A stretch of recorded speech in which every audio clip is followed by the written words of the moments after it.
Баруун гар тийш харсан жижиг хагас дугуй зуршлагыг бичих амархан. Эхлэх цэг, шугамд хүрэх цэг, шугамд хүрэх цэг, төгсгөх цэг.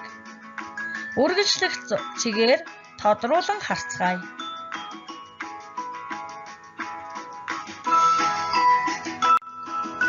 Баруун гар тийш харсан жижиг 100 дугуй зуршлагыг бичихтэй мөрийн дээд шугамын жаахан доороос эхлэн зүүн дээшин дугуйлан дээд шугамдаа хүргээд доош үргэлжлүүлэн дугуйлж мөрийн доод шугамд хүргэн эргүүлж төгсгөнө. Үргэлжлэх цэгээр тодруулан харцгаая.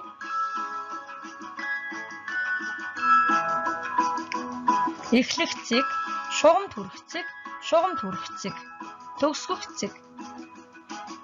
Цэгүүдээ холбон бичцгээе. Эхлэх цэгээс эхлэн бичцгээе.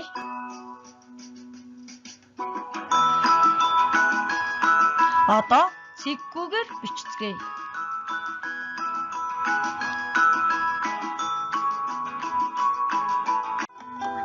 Хүүхдүүдээ цэвэр сайхан бичиж сурахын тулд үзгээ зөв барьж, дэвтрээ зөв тавиад зөв суугаарай. Үүний зэрэгцээ бичих амархан видео хичээлүүдээ үзэж, зурлага, цифрээ дэгийн дагуу зөв сайхан бичиж сураарай. Амжилт хүсье хүүхдүүдээ.